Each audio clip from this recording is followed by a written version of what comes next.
श्री गणेश शारदा गुरुभ्यो नमः। अस्मद्गुरुचरणारविन्दाभ्यां नमो नमः। आदित्यादि नवग्रह देवताभ्यो नमः। Here the Hora Shastra 25th chapter Dhrekana Adhyaya, the results of planets in the various Dhrekanas. Further, in this chapter itself, Hora Shastra ends with Upasamhara Adhyaya. Actually, in the original Hora Shastra Brihajataka, there is 28 chapter is available, but the prevailing Hora Adhyaya, the Rashi Shila Adhyaya and Chandra Shila Adhyaya were mixed and they taken as one, and moreover the Riksha Shila Adhyaya or the influence of constellations were not given in the present form of Hora Adhyaya. Further, the 28th chapter is Upasamhara, that also mingled with the 25th itself. Hence, generally now the 25 chapters are available in Hora Shastram, and it prevails well in Kerala and other regions. Siddhavastra Krishna Shakrayivabhirakshidum Raudram Parasum Samudyatam Dhatte Rekdavilodana Puman. Siddhavastra Krishna Shakrayivabhirakshidum Raudram Parasum Samudyatam Dhatte Rekdavilodana Puman.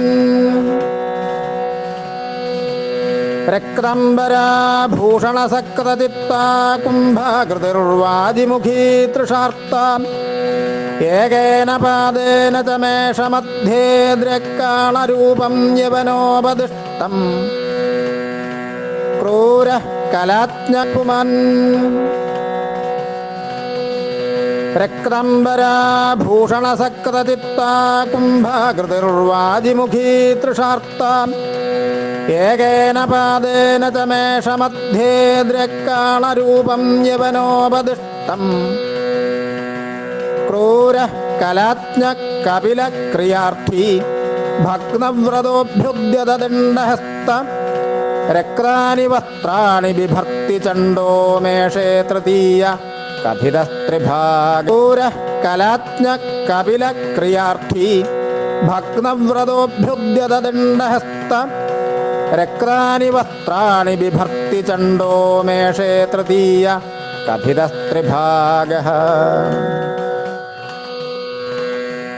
Kunjitaluna Gata Ghadadeha Dagdhabada Trishidasana Chittam Abharananyabhivanchati Nari Rupamidam Prathamam. Kunjitaluna Gata Ghadadeha Dagdhabada Trishidasana Chittam Abharananyabhivanchati Nari Rupamidam Prathamam Vrishabhasya Kshetradhanya Grihadhenu Galatnolangale Sasagade Kushalascha Skandhamudvahati Gopati Tulyam Kshutparodavadano Vrishamadhyaha Bhasya Kshetradhanya Grihadhenu Galatnolangale Sasagade Kushalascha Skandhamudvahati Gopati Tulyam Kshutparodavadano Vrishamadhyaha Dvipasamagaya Pandaradamshtra Swarabhasamanghripingalamurtihi Avimrgaloma Vyaguladitto Vrishabhavanasya Pran. Dvipasamagaya Pandaradamshtra Swarabhasamanghripingalamurtihi Avimrgaloma Vyaguladitto Vrishabhavanasya Prandagadoyam Suchasrayam Samabhivanchati Karmanari Rupannidabharanagārya Krudādarāca ഹീനപ്രജോദ്ധൃതഭുജർത്തുമതീതൃഭാഗം ആദ്യം തൃതീയഭവനസ്യ വദന്തി തജ്ഞാഃ സുച്ചാശ്രയം സമഭിവഞ്ചതി കർമ്മനാരീ രൂപാന്വിതാഭരണകാര്യകൃതാദരാ ച ഹീനപ്രജോദ്ധൃതഭുജർത്തുമതീതൃഭാഗം ആദ്യം തൃതീയഭവനസ്യ വദന്തി തജ്ഞാഃ ഉദ്യാനസംസ്ഥക്കവചീ ധനുഷ്മാൻ ശൂരസ്ത്രധാരീ ഗരുഡാനനശ്ച ക്രീഡാത്മജാലങ്കരണാർത്ഥചിന്താം കരോതി മധ്യേ മിഥുനസ്യ ചായം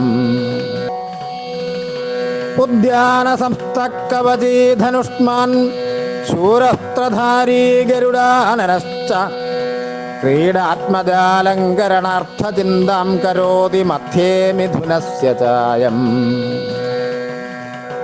ഭൂഷിതോ വരുണവദ്ബഹുരത്നൈഃ ബദ്ധതൂണകവചഃ സധനുഷ്കഃ നൃത്തവാദിതകലാസു ച വിദ്വാൻ കാവ്യകൃൻ മിഥുനരാശ്യവസാനേ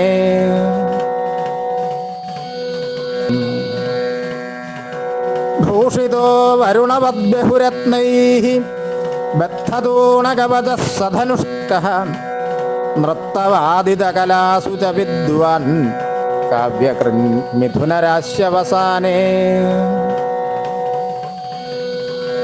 പത്രമൂലഫലഭൃദ്വിപകായ കാനനേ മലയഗശ്വരഭംഘ്രിഃ ക്രോഡതുല്യവദനോ ഹയകണ്ഠഃ കർക്കടേ പ്രഥമരൂപമുശന്തി പത്രമൂലഫലഭൃദ്വിപകായ കാനനേ മലയഗശ്വരഭംഘ്രിഃ ക്രോഡതുല്യവദനോ ഹയകണ്ഠഃ കർക്കടേ പ്രഥമരൂപമുശന്തി പത്മാർച്ചിതാമൂർധനി ഭോഗിയുക്താം സ്ത്രീ കർക്കശാരണ്യഗദാ വിരൗദീം ശാഖാം പലാസസ്യ സമാശ്രിതാ ച മധ്യേ സ്ഥിതാ കർക്കടകസ്യ രാശി പത്മാർച്ചിതാമൂർധനി ഭോഗിയുക്താം സ്ത്രീ കർക്കശാരണ്യഗദാ വിരൗദീം ശാഖാം പലാസസ്യ സമാശ്രിതാ ച മധ്യേ സ്ഥിതാ കർക്കടകസ്യ രാശേഃ ഭാര്യാഭരണാർത്ഥമർണവേനൗസ്ഥോ ഗച്ഛതി സർപ്പവേഷ്ടിതഃ ഹൈമൈശ്ച വിഭൂഷണൈർയുതശ്ചിപിടാസ്യന്ത്യഗതശ്ച കർക്കടേ ഭാര്യാഭരണാർത്ഥമർണവേനൗസ്ഥോ ഗച്ഛതി സർപ്പവേഷ്ടിതഃ ഹൈമൈശ്ച വിഭൂഷണൈർയുതശ്ചിപിടാസ്യന്ത്യഗതശ്ച കർക്കടേ ശാൽമലേരുപരിഗൃധ്രജംബുകൗ ശ്വാനരശ്ച മലിനംബരന്വിത രൗതി മാതൃപിതൃവിപ്രയോജിത സിംഹരൂപമിദമദ്യമുച്യത്തെ ശാൽമലേരുപരിഗൃധ്രജംബുകൗ ശ്വാനരശ്ച മലിനംബരന്വിത രൗതി മാതൃപിതൃവിപ്രയോജിത സിംഹരൂപമിദമദ്യമുച്യത്തെ ഹയാകൃതി പണ്ഡരമല്യശേഖരോ ബിഭർത്തി കൃഷ്ണാദിനകമ്പളം നര ദുരാസദസിംഹ ഇവാത്തകർമുകോ നതാഗ്രനാസോ മൃഗനാഥമധ്യമഃ പണ്ഡരമല്യശേഖരോ ബിഭർത്തി കൃഷ്ണാദിനകമ്പളം നര ദുരാസദസിംഹ ഇവാത്തകർമുകോ നതാഗ്രനാസോ മൃഗനാഥമധ്യമഃ വൃക്ഷാനനോ വാനരതുല്യചേഷ്ടോ ബിഭർത്തി ദണ്ഡം ഫലമാമിഷം ച കൂർച്ചീ മനുഷ്യക്കുടിലൈശ്ച കേശൈർമൃഗേശ്വരസ്യന്ത്യഗതസ്ത്രിഭാഗഃ വൃക്ഷാനനോ വാനരതുല്യചേഷ്ടോ ബിഭർത്തി ദണ്ഡം ഫലമാമിഷം ച കൂർച്ചീ മനുഷ്യക്കുടിലൈശ്ച കേശൈർമൃഗേശ്വരസ്യന്ത്യഗതസ്ത്രിഭാഗഃ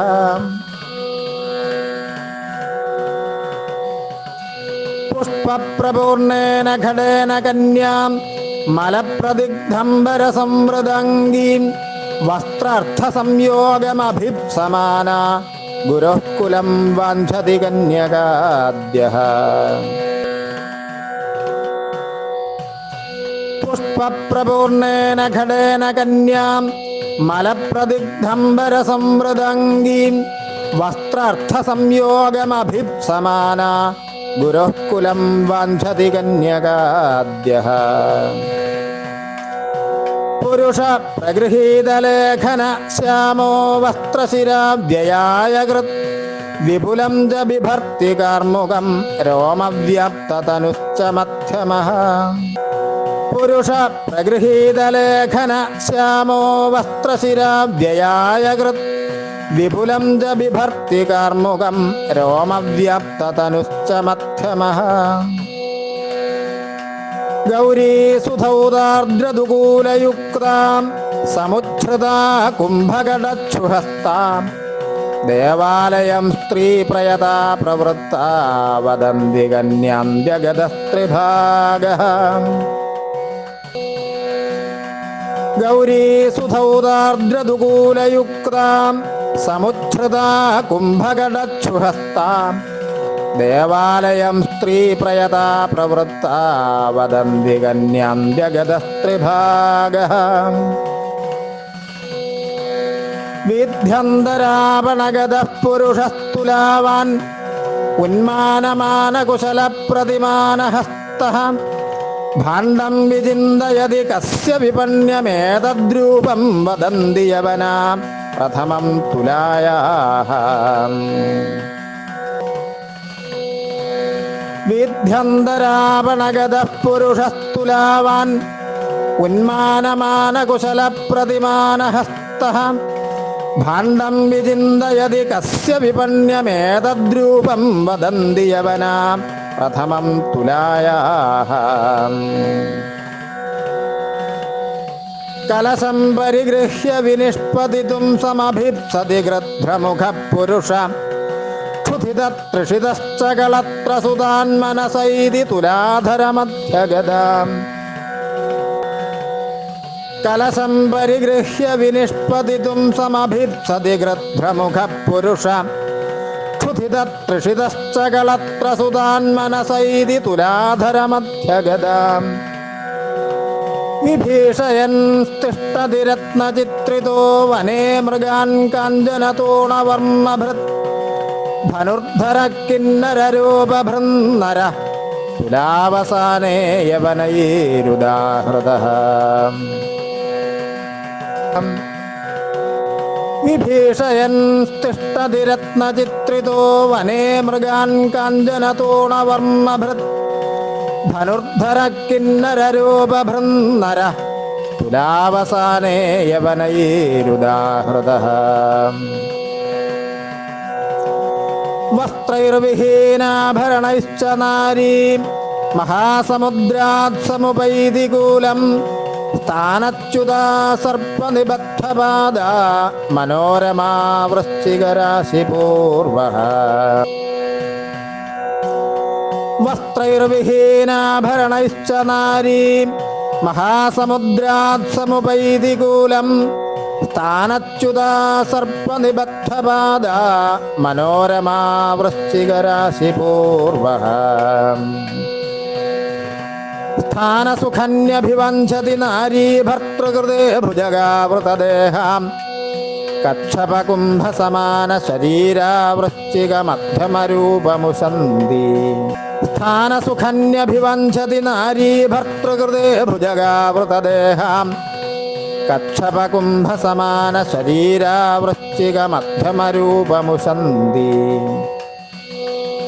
പൃഥുലതിപിടകൂർമ്മതുല്യവക്ത്ര ശ്വമൃഗസൃഗാലവരാഹഭീതികാരീ അവധിജ മലയാകര പ്രദേശം മൃഗപതിരന്ത്യഗതശ്ച വൃശ്ചികസ്യ. പൃഥുലതിപിടകൂർമ്മതുല്യവക്ത്ര ശ്വമൃഗസൃഗാലവരാഹഭീതികാരീ അവധിജ മലയാകര പ്രദേശം മൃഗപതിരന്ത്യഗതശ്ച വൃശ്ചികസ്യ. മനുഷ്യവക്ത്രോശ്വസമാനകായോ ധനുർവികൃഷ്യായതമാശ്രമസ്ഥം ക്രതൂപയോജ്യാനി തപസ്വിനശ്ച രക്ഷത്യഥാദ്യോ ധനുഷസ്ത്രിഭാഗഃ. മനുഷ്യവക്ത്രോശ്വസമാനകായോ ധനുർവികൃഷ്യായതമാശ്രമസ്ഥം ക്രതൂപയോജ്യാനി തപസ്വിനശ്ച രക്ഷത്യഥാദ്യോ ധനുഷസ്ത്രിഭാഗഃ. മനോരമാ ചമ്പകഹേമവർണാം ഭദ്രാസനേ തിഷ്ഠതി മധ്യരൂപാം സമുദ്രരത്നാനി വിഘട്ടയന്തി മധ്യത്രിഭാഗോ ധനുഷപ്രദിഷ്ടഃ. മനോരമാ ചമ്പകഹേമവർണാം ഭദ്രാസനേ തിഷ്ഠതി മധ്യരൂപാം സമുദ്രരത്നാനി വിഘട്ടയന്തി മധ്യത്രിഭാഗോ ധനുഷപ്രദിഷ്ടഃ. കൂർച്ചീനരോഹാടകചമ്പകാഭോ വരാസനേ ദണ്ഡധരോ നിഷണ്ണം കൗശേയകന്യുദ്വഹദേ ദിനം ച തൃതീയരൂപം നവമസ്യ രാശേഃ. കൂർച്ചീനരോഹാടകചമ്പകാഭോ വരാസനേ ദണ്ഡധരോ നിഷണ്ണം കൗശേയകന്യുദ്വഹദേ ദിനം ച തൃതീയരൂപം നവമസ്യ രാശേഃ.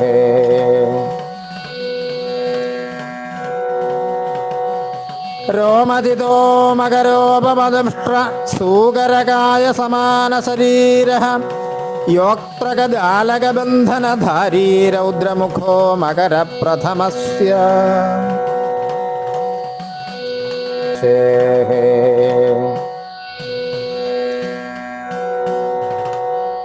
രോമജിതോ മകരോപമദംഷ്ട്ര സൂകരകായ സമാനശരീരഃ യോക്ത്രകജാലകബന്ധനധാരീ രൗദ്രമുഖോ മകരപ്രഥമസ്യ. കലാസ്വഭിജ്ഞബ്ജദളായതാക്ഷി ശ്യാമാവിചിത്രാണി ച മാർഗമാണാം വിഭൂഷണാലങ്കൃതലോഹകർണായോഷാ പ്രതിഷ്ഠാ മകരസ്യ മധ്യേ. കലാസ്വഭിജ്ഞബ്ജദളായതാക്ഷി ശ്യാമാവിചിത്രാണി ച മാർഗമാണാം വിഭൂഷണാലങ്കൃതലോഹകർണായോഷാ പ്രതിഷ്ഠാ മകരസ്യ മധ്യേ. കിന്നരോപമതനുസ്സകമ്പളസ്തൂണചാപകവചൈ സമന്വിത കുംഭമുദ്വഹതി രത്നചിത്രിതം സ്കന്ധകം മകരരാശി പശ്ചിമഃ.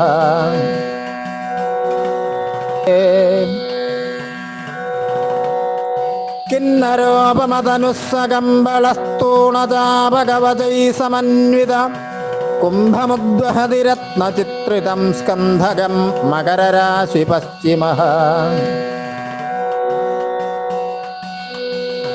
സ്നേഹമദ്യജലഭോജനാഗമവ്യാകുലീകൃതമനാ സകമ്പളം കൗശികേയവസനോദിനന്വിതോ ഗൃദ്ധതുല്യവദനോ ഘടാദിഗ. സ്നേഹമദ്യജലഭോജനാഗമവ്യാകുലീകൃതമനാ സകമ്പളം കൗശികേയവസനോദിനന്വിതോ ഗൃദ്ധതുല്യവദനോ ഘടാദിഗ.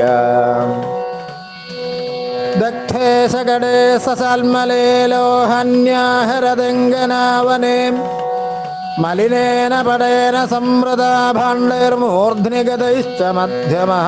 ശകടേ സസാൽമലേ ലോഹന്യാഹരദംഗനാവനേ മലിനേന പടേന സംവൃതാ ഭാണ്ഡൈർമൂർധ്നി ഗതൈശ്ച മധ്യമഃ. ശ്യാമഃ സരോമശ്രവണകിരീടീ ത്വക്പത്രനിര്യാസഫലൈർബിഭർത്തി ഭാണ്ഡാനി ലോഹവ്യതിമിശ്രിതാനി സഞ്ചാരയത്യന്ത്യഗതോ ഘടസ്യ.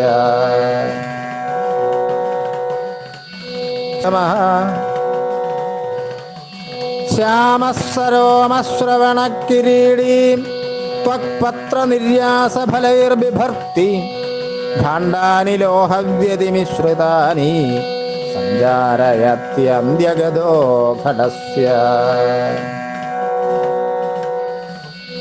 സൃഗ്ഭണ്ഡമുക്താമണിസംഘമിശ്രം വ്യാക്ഷിപ്തഹസ്തസ്സ വിഭൂഷണശ്ച ഭാര്യാവിഭൂഷാർത്ഥമപാം നിധാനം നാവാപ്ലവത്യാദിഗതോധഷസ്യ സൃഗ്ഭണ്ഡമുക്താമണിസംഘമിശ്രം വ്യാക്ഷിപ്തഹസ്തസ്സ വിഭൂഷണശ്ച ഭാര്യാവിഭൂഷാർത്ഥമപാം നിധാനം നാവാപ്ലവത്യാദിഗതോധഷസ്യ അത്യുദ്ധൃതധ്വജപതാകമുപൈതി പോദം കൂലം പ്രയാതി ജലധേ പരിവാരയുക്താം വർണ്ണേന ചമ്പകമുഷാ പ്രമദാ ത്രിഭാഗോ മീനസ്യ ചൈഷകഥിതോ മുനിഭിർദ്വിതീയഃ അത്യുദ്ധൃതധ്വജപതാകമുപൈതി പോദം കൂലം പ്രയാതി ജലധേ പരിവാരയുക്താം വർണ്ണേന ചമ്പകമുഷാ പ്രമദാ ത്രിഭാഗോ മീനസ്യ ചൈഷകഥിതോ മുനിഭിർദ്വിതീയഃ സ്വഭ്രാന്തികേ സർപ്പനിവേഷ്ടിതാംഗോ വസ്ത്രൈർവിഹീനഃ പുരുഷസ്ത്വടവ്യം ചോരാനലവ്യാകുലിതന്തരാത്മാ വിക്രോശതേ അന്ത്യോപഗതോദ്ധഷസ്യ മുനിഭിർദ്വിതീയഃ സ്വഭ്രാന്തികേ സർപ്പനിവേഷ്ടിതാംഗോ വസ്ത്രൈർവിഹീനഃ പുരുഷസ്ത്വടവ്യം ചോരാനലവ്യാകുലിതന്തരാത്മാ വിക്രോശതേ ആദിത്യദാസതനയസ്തദവാപ്തബോധഃ കാപിഷ്ഠല സവിതൃലബ്ധവരപ്രസാദഃ ആവന്തികോ മുനിമതാനവലോക്യ സമ്യക് ഘോരം വരാഹമിഹിരോ Rudhiram ചകാര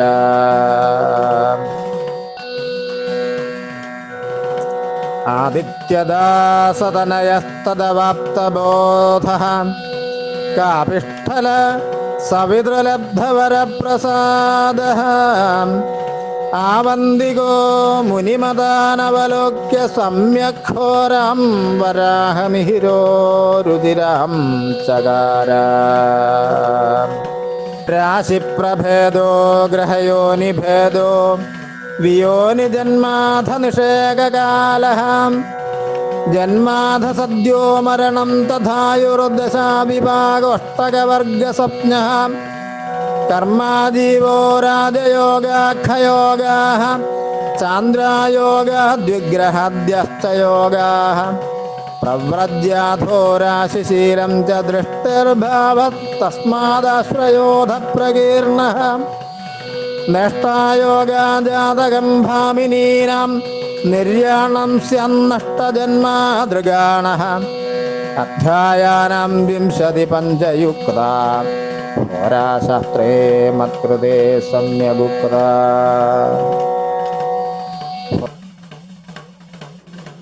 Namo Namaha to each and every astrologers.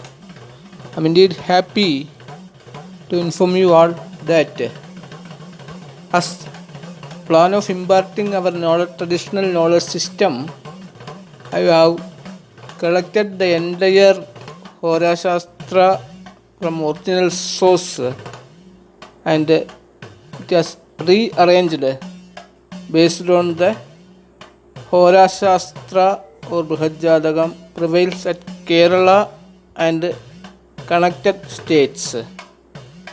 It will be definitely very much useful for each and every astrologist. So if it is properly used, I feel blessed. Thank you all and please subscribe S4 Shastra.